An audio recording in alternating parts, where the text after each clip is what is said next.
মুখ্যমন্ত্রী মমতা বন্দ্যোপাধ্যায় জানিয়েছেন আজ যে অক্ষয় তৃতীয়ার দিনই উদ্বোধন হবে দীঘার এই জগন্নাথ ধামের। পুরীর জগন্নাথ ধামের আদলেই তৈরি হয়েছে দীঘার এই জগন্নাথ ধাম। প্রায় 20 একর জমির উপর প্রাথমিকভাবে 250 কোটি টাকা ব্যয়ে তৈরি হচ্ছে এই জগন্নাথ ধাম।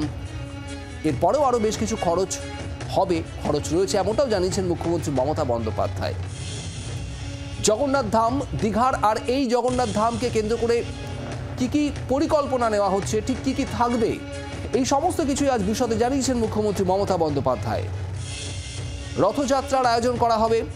আগামী বছরের রথযাত্রা থেকে এখানে রথযাত্রার সূচনা হবে। আর প্রথমবার রথযাত্রার উদ্বোধনে মুখ্যমন্ত্রী মমতা বন্দ্যোপাধ্যায় তিনি নিজে থাকবেন স্বয়ং, এমনটাও জানিয়েছেন আজ। 2022 সাল থেকে মন্দির তৈরির কাজ শুরু করে হিডকো। প্রায় শেষের পথে, আর কিছুদিনের মধ্যেই এই জগন্নাথ মন্দির একেবারে যার প্রস্তুতি সম্পূর্ণ হয়ে যাবে এবং সাধারণ মানুষ দর্শনার্থীদের জন্য খুলে দেওয়া হবে। সেখানে নিত্য পুজোর আয়োজন থাকবে। বিগ্রহ তৈরি হচ্ছে নিম কাঠের, এমনটাও জানিয়েছেন মুখ্যমন্ত্রী মমতা বন্দ্যোপাধ্যায়। আমরা বছর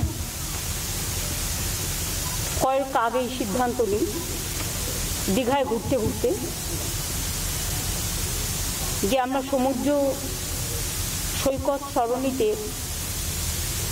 একটা জগন্নাথ মন্দির করব এবং পুরীর সাথে নিশ্চয়ই আমরা তুলনা করব না, কারণ ওদেরটা ওদের মতো, আমাদেরটা আমাদের মতো। ওদেরটা রাজারা করেছেন দীর্ঘদিন আগে, আমাদেরটা আমরা সরকারের পক্ষ থেকে করছি।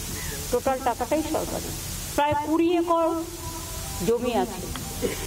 আমরা এখনো পর্যন্ত প্রায় 250 কোটি টাকা খরচা করেছি। আরও হয়তো কিছু খরচা করতে হবে, কারণ মাসির বাড়ির ওদিকটাও আমাদের আরেকটু ডেভেলপ করতে হবে। পুরীতে যেমন খাজা পাওয়া যায়, এখানে বাংলার যে বিশিষ্টতা, গজা, ক্ষীরের গজা, গুজিয়া, কালীঘাটের প্যাড়ার মতো প্যাড়া, এইসবগুলো বিক্রি হবে। আশা করি আর 3 মাসের মধ্যে এটা সম্পূর্ণ কমপ্লিট হয়ে যাবে। অক্ষয় তৃতীয়ার দিন এটা উদ্বোধন হবে। মুখ্যমন্ত্রী বক্তব্য আপনারা শুনছিলেন। শ্রেয়সী গঙ্গোপাধ্যায় আমাদের প্রতিনিধি রয়েছেন আমাদের সঙ্গে একদম সরাসরি জগন্নাথ ধাম মন্দির দীঘার তার সামনে থেকে। শ্রেয়সী, বেশ কিছু ঘোষণা করেছেন আজ মুখ্যমন্ত্রী মমতা বন্দ্যোপাধ্যায়। শুধুমাত্র এই জগন্নাথ মন্দিরের সূচনা, উদ্বোধন বা রথযাত্রা নয়, তার পাশাপাশি সাধারণ মানুষ কবে থেকে আসতে পারবেন, সেখানে নিত্য পুজোর আয়োজন আর অন্যান্য কি বন্দোবস্ত, সব মিলিয়ে ঠিক কি উঠে গেল? একেবারে দেখো, এই মুহূর্তে তোমাকে যেটা বলে রাখি যে সব থেকে বড় খবর যেটা মুখ্যমন্ত্রী ঘোষণা করলেন যে 30 তারিখ অর্থাৎ 30শে এপ্রিল অক্ষয় তৃতীয়ার দিন এই মন্দিরের কিন্তু উদ্বোধন হবে, এমনটাই কিন্তু তিনি জানালেন। এবং সেক্ষেত্রে মন্দিরের শুধু উদ্বোধন হওয়া তা নয়, সেক্ষেত্রে নির্দিষ্টভাবে তার 48 ঘন্টা আগে থেকে পুজো শুরু হওয়া, যাবতীয় যা বিষয় সেইগুলো শুরু হবে এবং সেই সময় মুখ্যমন্ত্রী তিনি নিজে দীঘাতে থাকবেন।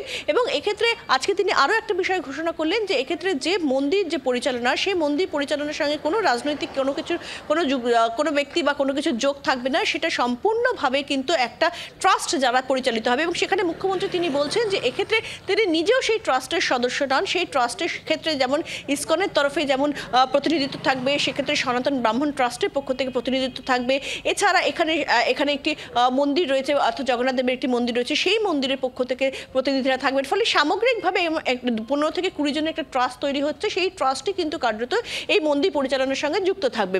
পাশাপাশি তিনি এটাও বলছেন যে এবারই প্রথম, অর্থাৎ আগামী বছরেই কিন্তু প্রথম এখান থেকে রথযাত্রাও হবে এবং সেই রথযাত্রার দিন তিনি নিজে উপস্থিত থাকবেন। এবং সেক্ষেত্রে রথযাত্রার যে পুরীতে যে নিয়ম আছে যে রথের সামনে যে অংশ রাস্তা, সেই রাস্তা সোনার ঝাঁটা দিয়ে ঝাঁট দিতে হয়। মুখ্যমন্ত্রী তিনি ঘোষণা করলেন যে তিনি তার পার্সোনাল অ্যাকাউন্ট থেকে সেক্ষেত্রে টাকা দেবেন 5 লক্ষ টাকা এবং ইসকনের মাধ্যমে সেই ঝাঁটা তৈরি করা হবে এবং সেটাই কিন্তু রথযাত্রার দিন ব্যবহার করা হবে।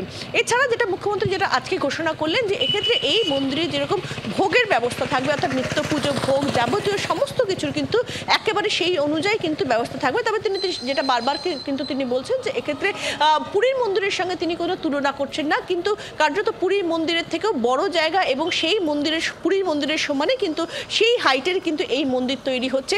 যে মন্দিরে কিন্তু তিনি যেটা বলছেন যে এক্ষেত্রে এই যে মন্দির, সেই মন্দিরের ক্ষেত্রে কিন্তু সেক্ষেত্রে প্রচুর মানুষের আগমন ঘটবে। এই মন্দির খুলে দেওয়ার পরে, অর্থাৎ মন্দির খুলবে 30শে এপ্রিল, তারপরেই কিন্তু প্রচুর মানুষের আগমন ঘটবে, ভক্তদের আগমন ঘটবে, এমনটাই কিন্তু তারা মনে করছেন। ফলে সামগ্রিকভাবে বলতে গেলে যে মন্দিরে কাজ কিন্তু এই মুহূর্তে প্রায় চূড়ান্ত পর্যায়ে রয়েছে। 30 এপ্রিল মন্দির উদ্বোধন হতে চলেছে বা ভক্তদের জন্য খুলে দেওয়া হতে চলেছে 30 এপ্রিল অক্ষয় তৃতীয়ার দিনে। শ্রেয়সী, তুমি আমাদের সঙ্গে থাকো। আর এই মন্দিরের নিরাপত্তার বিষয়টাও মাথায় রেখেছেন রাজ্যের প্রশাসনিক প্রধান মুখ্যমন্ত্রী মমতা বন্দ্যোপাধ্যায়। কি বলেছেন তিনি এই প্রসঙ্গে শোনাবো আপনাদের। ট্রাস্টি থেকে শুরু করে এখানে একটা পুলিশ পোস্ট হবে। এই যে জেলা পরিষদের বাড়িটা দেখছেন, এটা আমরা নিয়ে নিচ্ছি। জেলা পরিষদের বাড়িটাই পুলিশ পোস্ট এবং অ্যাডমিনিস্ট্রেটিভ বিল্ডিং তো ওইটা, এখানে হেলথ সেন্টার এবং ফায়ার ব্রিগেডের একটা প্রভিশনও করা হচ্ছে। এটা ডান দিকের এই বিল্ডিংটা আরও অ্যাডজাস্ট হবে এই জায়গার সাথে, তাতে আমাদের জমি আরও বাড়বে। এটার ব্যাপারে আমি চাই না কোনো রাজনৈতিক হস্তক্ষেপ। এটা টোটালি, আমি কিন্তু ট্রাস্টির মেম্বার নই, আমি জাস্ট ভলেন্টারিলি আমার সার্ভিস দিচ্ছি। সুতরাং সবটাই ওনারাই করবেন, শুরুটা করে দিয়ে গেলাম। আরও একবার যাবো শ্রেয়সীর কাছে। শ্রেয়সী গঙ্গোপাধ্যায় একেবারে সেই জগন্নাথ ধাম মন্দিরের সামনে থেকেই রয়েছেন। শ্রেয়সী, তোমার পিছনে আমরা দেখতে পাচ্ছি অসাধারণ সুবিশাল সেই জগন্নাথ ধাম মন্দির, যে মন্দির প্রায় শেষের পথে প্রস্তুতির কাজ। একটা কথা অস্বীকার করার জায়গা নেই, এই মন্দির চালু হওয়ার পর দীঘা পর্যটন কেন্দ্র হিসেবে দীঘার গুরুত্ব আকর্ষণ যে অনেক বাড়বে সেটা একেবারে নিশ্চিত। কি বলছেন স্থানীয় বিধায়ক অখিল গিরি বা পূর্ব মেদিনীপুরের প্রশাসনিক কর্তারা সব মিলিয়ে? দেখো, নিশ্চিতভাবে মুখ্যমন্ত্রী তিনি যেটা আজ বললেন যে এক্ষেত্রে এই এতদিন মানুষ দীঘাতে শুধু সমুদ্র দর্শন, সমুদ্র স্নান করতে আসছেন, কিন্তু এই মুহূর্তে এই মন্দির চালুর পরে কিন্তু তারা সেখানে জগন্নাথ দেবের যে বিগ্রহ, সেই বিগ্রহে তারা সেখানে তারা প্রণাম জানাতে পারবেন, সেখানে পুজো দিতে পারবেন এবং সামগ্রিকভাবে এখানে ডালার ব্যবস্থা থাকবে, ডালা করা হবে সেই ডালাতে। তবে তিনি বলছেন যে খাজা নয়, এক্ষেত্রে বাংলার যে মিষ্টি, সেই মিষ্টি দিয়েই কিন্তু মানুষ পুজো দিতে পারবেন। যেরকম গুজিয়া, যেরকম তিনি প্যাড়ার কথা বলছেন, সেইগুলো দিয়েই কিন্তু সেখানে পুজো দেওয়ার ব্যবস্থা করা হবে। ফলে সামগ্রিকভাবে যে একদিকে যেরকম দীঘা মানে যেরকম সমুদ্র সৈকত, যেরকম বাঙালির কাছে জানার জায়গা, ঠিক তেমনই কিন্তু দীঘার সঙ্গে নামের সঙ্গে এই জগন্নাথ ধামও কিন্তু যুক্ত হতে চলেছে 30 এপ্রিলের পর থেকে। এবং সেটা সেক্ষেত্রে নিঃসন্দেহে রাজ্যের পর্যটন মানচিত্রের ক্ষেত্রে একটা যেরকম গুরুত্বপূর্ণ সংযোজক, ঠিক তেমনই কিন্তু যারা ভক্ত তাদের কাছেও কিন্তু একটা অন্যতম আকর্ষণীয় স্থান হয়ে উঠতে চলেছে এই জগন্নাথ ধাম, সেটা কিন্তু স্পষ্ট। একেবারেই শ্রেয়সী, ধন্যবাদ।